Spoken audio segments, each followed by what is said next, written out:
Hi, ಹೇಗಿದ್ದೀರಾ? ನಿಮ್ಮ KCET application ಏನಿದೆ ಅದು ಜನವರಿ 17ರಿಂದ ಸ್ಟಾರ್ಟ್ ಆಗುತ್ತೆ. ಡೇಟನ್ನು ಅನೌನ್ಸ್ ಮಾಡಿದ್ದಾರೆ. ಈಗ ಅಪ್ಲಿಕೇಶನ್ ಹಾಕಬೇಕಾದ್ರೆ ಯಾವುದೇ ಮಿಸ್ಟೇಕ್ ಆಗದೆ ಇರುತ್ತೆ, ಅಪ್ಲಿಕೇಶನ್ ಹಾಕಿ.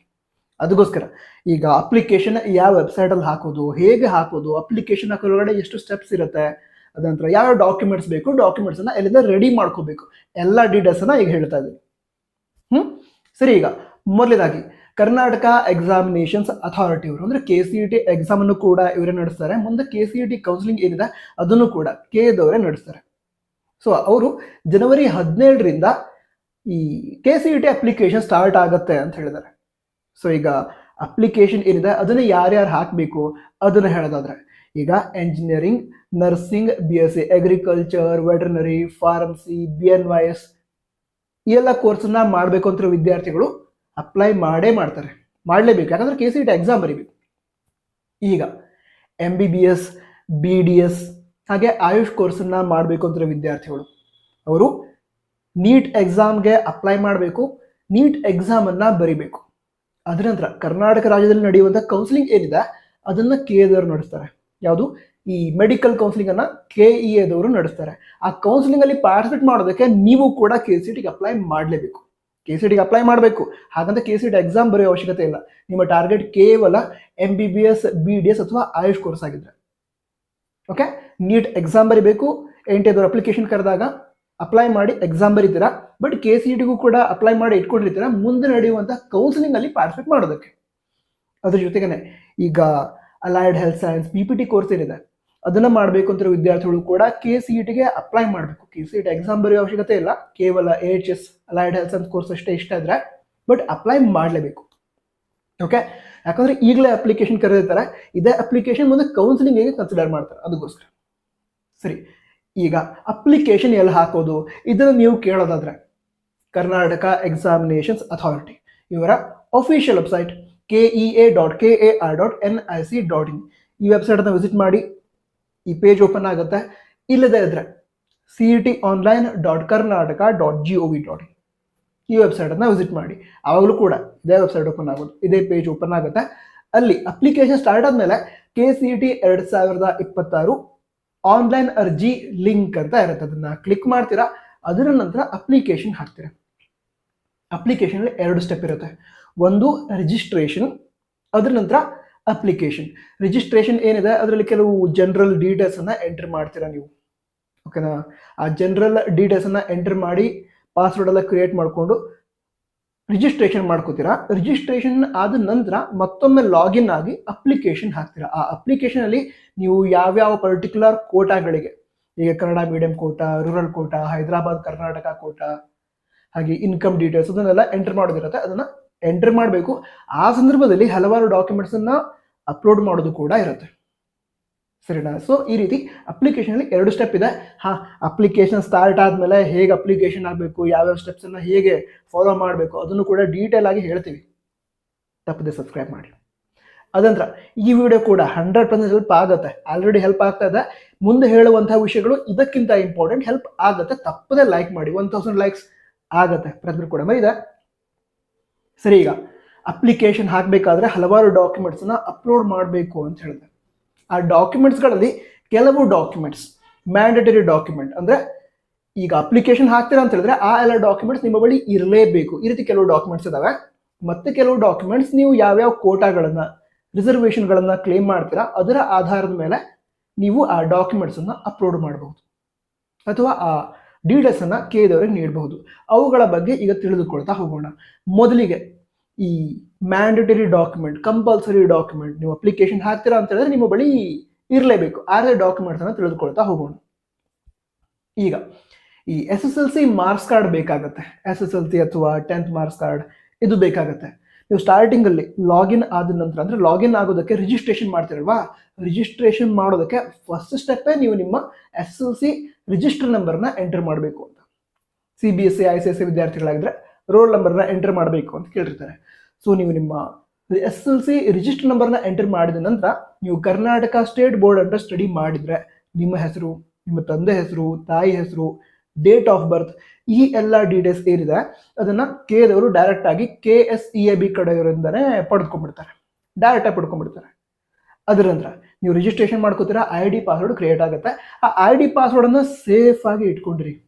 ಮುಂದೆ ಅಡ್ಮಿಟ್ ಕಾರ್ಡ್ ಡೌನ್ಲೋಡ್ ಮಾಡ್ಕೊಳ್ಳೋದಕ್ಕೂ ಬೇಕು, ಅಪ್ಲಿಕೇಶನ್ ಕಂಪ್ಲೀಟ್ ಮಾಡೋದಕ್ಕೂ ಬೇಕು, ರಿಸಲ್ಟ್ ಚೆಕ್ ಮಾಡೋದಕ್ಕೂ ಬೇಕು, ಕೌನ್ಸಿಲಿಂಗಲ್ಲಿ ಪಾರ್ಟಿಸಿಪೇಟ್ ಮಾಡಬೇಕಾದ್ರೂ ಕೂಡ ಬೇಕಾಗುತ್ತೆ. ಸೊ ನೀವು ಕ್ರಿಯೇಟ್ ಮಾಡಿರುವಂಥ ID ಪಾಸ್ವರ್ಡ್ ಸೇಫ್ ಆಗಿ ಇಟ್ಕೊಂಡಿರಿ. ಅದರ ನಂತರ ಒಮ್ಮೆ ರಿಜಿಸ್ಟ್ರೇಷನ್ ಆಯಿತು ಅಂತ ಹೇಳಿದ್ರೆ ಅದ್ರ ನೆಕ್ಸ್ಟ್ ಅಪ್ಲಿಕೇಶನ್ ಹಾಕೋದಕ್ಕೆ ಲಾಗಿನ್ ಆಗ್ತೀರಾ. ಆವಾಗ ಮತ್ತೆ ಯಾವ ಡಾಕ್ಯುಮೆಂಟ್ ನಿಮಗೆ ಬೇಕು ಅಂತ ಹೇಳಿದ್ರೆ ಸೆಕೆಂಡ್ PUC ಮಾರ್ಕ್ಸ್ ಕಾರ್ಡ್. ನೀವೀಗ ಹಿಂದಿನ ವರ್ಷಗಳಲ್ಲಿ ಸೆಕೆಂಡ್ PUC ಕಂಪ್ಲೀಟ್ ಮಾಡಿದ್ರೆ, ಪಾಸ್ ಆಗಿದ್ದಿದ್ರೆ ನಿಮ್ಮ ಬಳಿ ಮಾರ್ಕ್ಸ್ ಕಾರ್ಡ್ ಇರುತ್ತೆ. ಸೊ ನೀವೀಗ ಹಿಂದಿನ ವರ್ಷ KCET ಎಕ್ಸಾಮ್ ಬರೆದಿದ್ದೆ, ಬಟ್ ಒಳ್ಳೆ ಕಾಲೇಜ್ ಸಿಕ್ಕಿರಲಿಲ್ಲ, ಈ ವರ್ಷ ಎಕ್ಸಾಮ್ ಬರೆದು ಒಳ್ಳೆ ರ್ಯಾಂಕನ್ನು ಪಡ್ಕೋಬೇಕು ಅಂತಿದ್ದೀನಿ, ಅದಕ್ಕೆ ಅಪ್ಲೈ ಮಾಡ್ತೀನಿ ಅಂತ ಹೇಳಿದ್ರೆ ಲಾಸ್ಟ್ ಇಯರ್ ನಿಮ್ಮ ಬಳಿ ಏನು ಮಾರ್ಕ್ಸ್ ಕಾರ್ಡ್ ಇತ್ತು ಅದನ್ನು ಎಂಟ್ರಿ ಮಾಡಬೇಕಾಗತ್ತೆ. ಹಾಗೆ ಲಾಸ್ಟ್ ಇಯರ್ KCET ಅಪ್ಲಿಕೇಶನ್ ನಂಬರನ್ನು ಕೂಡ ಕೇಳುವ ಸಾಧ್ಯತೆ ಇದೆ, ಅದನ್ನು ಕೂಡ ಸೇಫ್ ಆಗಿ ಇಟ್ಕೊಂಡಿರಿ. ನಂತರ ನಾನು ಹಿಂದಿನ ವರ್ಷ ಪಾಸ್ ಆಗಿದ್ದೆ ಬಟ್ KCET ಅಪ್ಲೈ ಮಾಡಿಲ್ಲ, ಈ ವರ್ಷ ಅಪ್ಲೈ ಮಾಡಬೇಕು ಅಂತಿದ್ದೀನಿ, ಆವಾಗಲೂ ಕೂಡ ನಿಮ್ಮ ಬಳಿ ಮಾರ್ಕ್ಸ್ ಕಾರ್ಡ್ ಇರುತ್ತೆ. ಆ ಮಾರ್ಕ್ಸ್ ಕಾರ್ಡ್ ಏನಿದೆ ಅದನ್ನು ಯೂಸ್ ಮಾಡಿಕೊಂಡು ಅಪ್ಲಿಕೇಶನ್ನ ಕಂಪ್ಲೀಟ್ ಮಾಡಿ.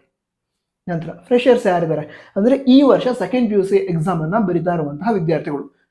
ಅಂದರೆ ನಿಮ್ಮಲ್ಲಿ ಎಷ್ಟು ಜನ ರಿಪೀಟರ್ಸ್ ಇದ್ದಾರೆ ಅಥವಾ ಡ್ರಾಪರ್ಸ್ ಇದ್ದಾರೆ, ಅಥವಾ ನೀವು ಈ ವರ್ಷ ಈ ಒಂದು KCET ಎಕ್ಸಾಮನ್ನು ಮೊದಲನೇ ಬಾರಿಗೆ ಬರಿತಾ ಇದ್ದಾರೆ, ಅದನ್ನು ಕಮೆಂಟ್ ಬಾಕ್ಸ್ ತಿಳಿಸಿ. ಅಂದರೆ ಫ್ರೆಷರ್ಸ್ ಆರ್ ಡ್ರಾಪರ್ಸ್ ಇದನ್ನು ಒಮ್ಮೆ ಕಮೆಂಟ್ ಬಾಕ್ಸ್ ತಿಳಿಸಿ, ಹೀಗೆ ಜಸ್ಟ್ ತಿಳ್ಕೊಳ್ಳೋಣ ಅಂತ. ಸರಿ, ಈಗ ಮುಂದಿನ ವಿಷಯ ಹೇಳ್ಕೊಳ್ತಾ ಹೋಗೋದಾದ್ರೆ ಫ್ರೆಷರ್ಸ್ ಯಾರಿದ್ದಾರೆ ಅವ್ರೇನು ಮಾಡಬೇಕಾಗತ್ತೆ ಅಂತ ಹೇಳಿದ್ರೆ ಅವ್ರ ಬಳಿ ಮಾರ್ಕ್ಸ್ ಕಾರ್ಡ್ ಇರಲ್ಲ, ಅದಕ್ಕೆ ನೀವು ನಿಮ್ಮ ಸೆಕೆಂಡ್ PUC ರಿಜಿಸ್ಟರ್ ನಂಬರ್ನ ಎಂಟರ್ ಮಾಡಬೇಕಾಗುತ್ತೆ. ಓಕೆನಾ? ನೀವು ನಿಮ್ಮ ಕಾಲೇಜ್ಗೆ ಹೋಗಿ ಕೇಳಿದ್ರೆ KCETಗೆ ಅಪ್ಲೈ ಮಾಡಬೇಕು, ರಿಜಿಸ್ಟರ್ ನಂಬರ್ ಬೇಕು ಅಂತ ಕೇಳಿದ್ರೆ ನಿಮಗೆ ಕಾಲೇಜಲ್ಲಿ ಸೆಕೆಂಡ್ PUC ರಿಜಿಸ್ಟರ್ ನಂಬರನ್ನು ಕೊಡ್ತಾರೆ. ಓಕೆನಾ?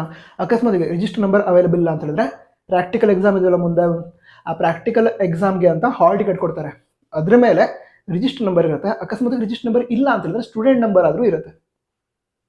ಆ ಸ್ಟೂಡೆಂಟ್ ನಂಬರನ್ನು ಕೂಡ ಅಪ್ಲಿಕೇಶನ್ ಹಾಕೋದಕ್ಕೆ ಯೂಸ್ ಮಾಡ್ಕೋಬಹುದು. ರಿಜಿಸ್ಟರ್ ನಂಬರ್ ಸಿಕ್ಕರೆ ಅದನ್ನ ಎಂಟರ್ ಮಾಡಿ, ಇಲ್ಲದೆ ಇದ್ರೆ ಸ್ಟೂಡೆಂಟ್ ನಂಬರ್ ಎಂಟರ್ ಮಾಡಿ ಕೂಡ ಅಪ್ಲಿಕೇಶನ್ನ ಕಂಪ್ಲೀಟ್ ಮಾಡಬಹುದು. ಅದರ ನಂತರ ಕರ್ನಾಟಕ ರಾಜ್ಯದಲ್ಲಿ KCET ಎಕ್ಸಾಮ್ ಬರೆದಿರುವಂತಹ ಹೆಚ್ಚಿನ ವಿದ್ಯಾರ್ಥಿಗಳು ಕ್ಲಾಸ್ A ಅಂಡರ್ ಬರ್ತಾರೆ. ಈಗ ಕ್ಲಾಸ್ A ಅಂದ್ರೇನು ಅದನ್ನು ನೀವು ಕೇಳೋದಾದ್ರೆ, ಕರ್ನಾಟಕ ರಾಜ್ಯದಲ್ಲಿ 7 ಇಯರ್ಸ್ 7 ವರ್ಷ ಅಥವಾ ಅದಕ್ಕಿಂತ ಹೆಚ್ಚು ಸ್ಟಡಿ ಮಾಡಿರಬೇಕು. ಅಕಸ್ಮಾತ್ಗೆ ಓನ್ಲಿ 7 ಇಯರ್ಸ್ ಅಷ್ಟೇ ಸ್ಟಡಿ ಮಾಡಿದ್ರೆ ಆ 7 ಇಯರ್ಸ್ ಅಲ್ಲಿ ಅಟ್ಲೀಸ್ಟ್ 1 ವರ್ಷ SSLC ಆಗಿರಬೇಕು ಅಥವಾ ಸೆಕೆಂಡ್ PUC ಆಗಿರಬೇಕು ಅಂತ ಇದೆ. ಸೊ ಕರ್ನಾಟಕ ರಾಜ್ಯದಲ್ಲಿ 7 ಅಥವಾ ಅದಕ್ಕಿಂತ ಹೆಚ್ಚಿನ ವರ್ಷಗಳ ಕಾಲ ಸ್ಟಡಿ ಮಾಡಿದಂತಹ ವಿದ್ಯಾರ್ಥಿಗಳು, ಹಾಗೆ ಕರ್ನಾಟಕ ರಾಜ್ಯದಲ್ಲಿ SSLC ಅಥವಾ PUC ಸ್ಟಡಿ ಮಾಡಿದ್ರೆ ಅಂತಹ ವಿದ್ಯಾರ್ಥಿಗಳು ಕ್ಲಾಸ್ A ಅಂಡರ್ ಬರ್ತಾರೆ. ಸೊ ಕ್ಲಾಸ್ A ಅಂಡರ್ ಬರುವಂತಹ ವಿದ್ಯಾರ್ಥಿಗಳು ಏನಿದ್ದಾರೆ ಅವರು 7 ಇಯರ್ಸ್ ಸ್ಟಡಿ ಸರ್ಟಿಫಿಕೇಟನ್ನು ರೆಡಿ ಮಾಡಿಸ್ಕೋಬೇಕು. ಓಕೆನಾ? ಅಂದರೆ ಕರ್ನಾಟಕ ಸ್ಟಡಿ ಮಾಡಿರೋದು ಅಂತ ಸ್ಟಡಿ ಸರ್ಟಿಫಿಕೇಟನ್ನು ರೆಡಿ ಮಾಡಿಸಿ ಇಟ್ಕೊಂಡಿರಬೇಕು. ಫಸ್ಟ್ ಸ್ಟ್ಯಾಂಡರ್ಡಿಂದ 10th ಸ್ಟ್ಯಾಂಡರ್ಡ್ವರೆಗಿನ ಸ್ಟಡಿ ಸರ್ಟಿಫಿಕೇಟ್ ಏನಿರುತ್ತೆ ಅದ್ರ ಮೇಲೆ BEO ಅವರ ಸಿಗ್ನೇಚರ್ ಆಗಿರಬೇಕು. ಅದು ನೀವು PUC ರಿಲೇಟೆಡ್ ಅಪ್ಡೇಟ್ ಮಾಡಿದ್ರೆ ಅದ್ರ ಮೇಲೆ DDPI ಅವರ ಸಿಗ್ನೇಚರ್ ಬೇಕಾಗಿರುತ್ತೆ. ನಂತರ ಈ ಸರ್ಟಿಫಿಕೇಟ್ ಏನಿದೆ ಅದನ್ನ ಮುಂದೆ ಕೇಳ್ತಾರೆ. ಅಟ್ ಅ ಪ್ರೆಸೆಂಟ್ ನಿಮ್ಮ SATS ID ಏನಿದೆ, SATS ID ಅದು ನಿಮ್ಮ ಬಳಿ ಇದ್ದರೆ SLC ಮಾರ್ಕ್ಸ್ ಕಾರ್ಡ್ ಮೇಲೆ ಇರುತ್ತೆ. ಓಕೆ, ಇಲ್ಲದಿದ್ರೆ ನೀವು PU ಕಾಲೇಜಲ್ಲಿ ಸ್ಟಡಿ ಮಾಡ್ತಾರೆ, ಅಲ್ಲಿ ಹೋಗಿ SATS ID ಬೇಕು ಅಂತ ಹೇಳಿ ಅವ್ರು ಕೊಡ್ತಾರೆ, ಅದನ್ನು ಎಂಟರ್ ಮಾಡಬೇಕು. ಅದ್ರ ಮೇಲೆ ನಿಮ್ಮ ಎಲ್ಲ ಡೀಟೇಲ್ಸ್ ಇರುತ್ತೆ, ಯಾವ್ಯಾವ ಸ್ಕೂಲಲ್ಲಿ, ಯಾವ್ಯಾವ ಕಾಲೇಜಲ್ಲಿ, ಯಾವ್ಯಾವ ವರ್ಷ ಸ್ಟಡಿ ಮಾಡಿದ್ರೆ ಅದೆಲ್ಲ ಡೀಟೇಲ್ಸ್ ಇರುತ್ತೆ. ಅಕಸ್ಮಾತ್ಗೆ ಡೀಟೇಲ್ಸ್ ಕರೆಕ್ಟಾಗಿ ಫೆಚ್ ಆಗದೇ ಇದ್ರೆ ಆ ಟೈಮಲ್ಲಿ ಈ ಸರ್ಟಿಫಿಕೇಟ್ ಏನಿದೆ ಅದನ್ನು ರೆಡಿ ಮಾಡಿಸ್ಕೊಂಬಂದು ನೀವು ಎಂಟರ್ ಮಾಡಬೇಕಾಗುತ್ತೆ. ಬಟ್ ಮುಂದೆ ಕೇಳ್ತಾರೆ, ಅಂದರೆ ಕೌನ್ಸಿಲಿಂಗ್ ಎಲ್ಲ ಸ್ಟಾರ್ಟ್ ಆಗಿ ಕಾಲೇಜ್ ಅಡ್ಮಿಷನ್ ಮಾಡ್ತಾರಲ್ವ ಆ ಟೈಮಲ್ಲಿ ಸರ್ಟಿಫಿಕೇಟ್ ಕೇಳ್ತಾರೆ. ಸೊ ಈ ಸರ್ಟಿಫಿಕೇಟ್ಸ್ ಕೂಡ ನಿಮ್ಮ ಬಳಿ ಇರಬೇಕು. Minimum 7 years study certificates. At present SATS ID ಇದ್ದು ನಿಮ್ಮ ಎಲ್ಲ ಡೀಟೇಲ್ಸ್ ಫೆಚ್ ಆಗುತ್ತೆ ಅಂದರೆ ಫೈನ್, ಅಪ್ಲಿಕೇಶನ್ ಸಬ್ಮಿಟ್ ಆಗಿಬಿಡುತ್ತೆ. ಅಕಸ್ಮಾತ್ ಆಗದೇ ಇದ್ರೆ ಸರ್ಟಿಫಿಕೇಟ್ ರೆಡಿ ಮಾಡ್ಕೊಳ್ಳಿ.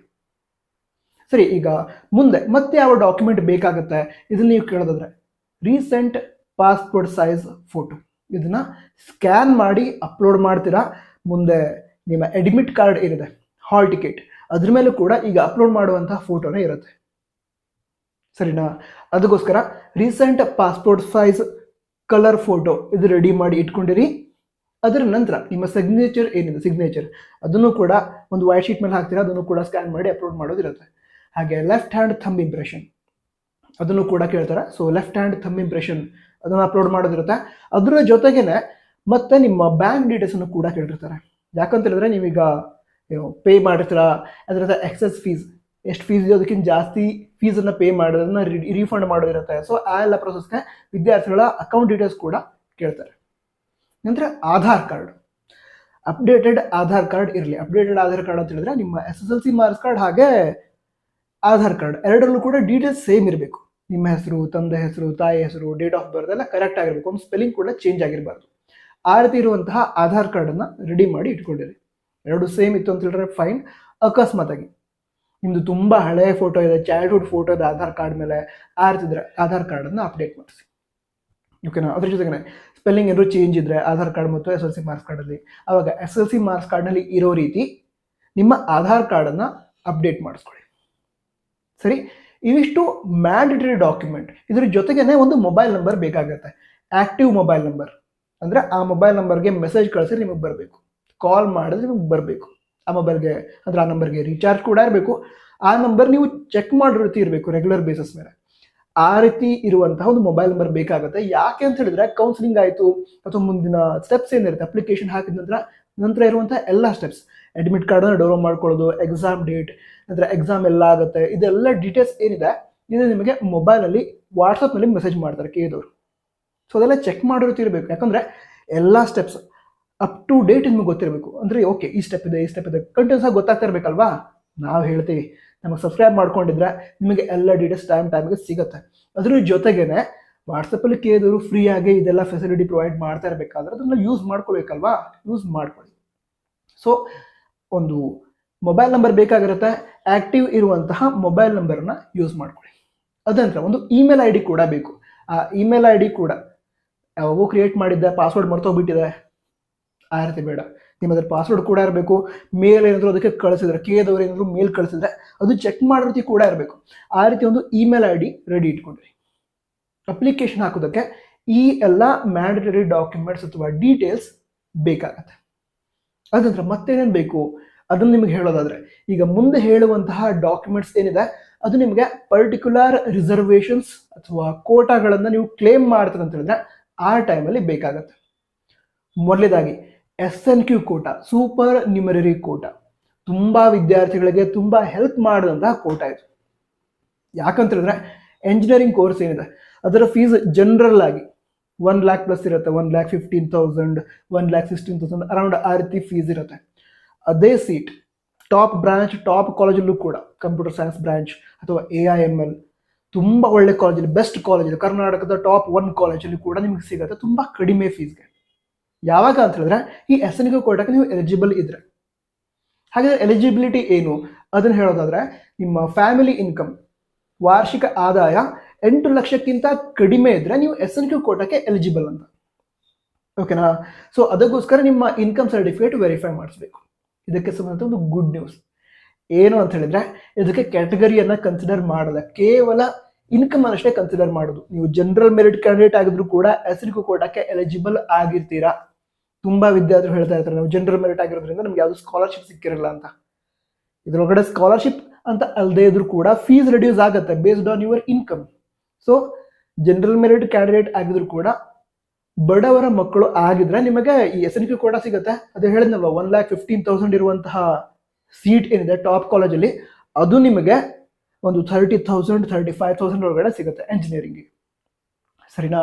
ಅದಕ್ಕೋಸ್ಕರ ನಿಮ್ಮ ಫ್ಯಾಮಿಲಿ ಇನ್ಕಮ್ 8 lakhಗಿಂತ ಕಡಿಮೆ ಇದ್ರೆ ಇನ್ಕಮ್ ಸರ್ಟಿಫಿಕೇಟ್ ರೆಡಿ ಮಾಡಿಸಿ ಇಟ್ಕೊಂಡಿರಿ. ಯಾವುದೇ ಕ್ಯಾಟಗರಿ ಆಗಿರಲಿ ಇನ್ಕಮ್ ಸರ್ಟಿಫಿಕೇಟ್ ರೆಡಿ ಮಾಡಿಸಿ ಇಟ್ಕೊಂಡಿರಿ. ಓಕೆ. ನಂತರ ಈ ವರ್ಷ ವ್ಯಾಲಿಡ್ ಇರುವಂತಹ ಇನ್ಕಮ್ ಸರ್ಟಿಫಿಕೇಟ್ ಆಗಿರಬೇಕು. ಅಂದರೆ ಈಗ 2 ವರ್ಷದ ಹಿಂದೆ ಮಾಡಿಸಿದ್ರೆ ವ್ಯಾಲಿಡಿಟಿ ಮುಗಿದೋಗಿದೆ, ಅದನ್ನು ಯೂಸ್ ಮಾಡೋಕ್ಕಾಗಲ್ಲ. ಈ ವರ್ಷ ವ್ಯಾಲಿಡ್ ಇರುವಂತಹ ಇನ್ಕಮ್ ಸರ್ಟಿಫಿಕೇಟ್ ರೆಡಿ ಮಾಡಿಸಿ ಇಟ್ಕೊಂಡಿರಿ.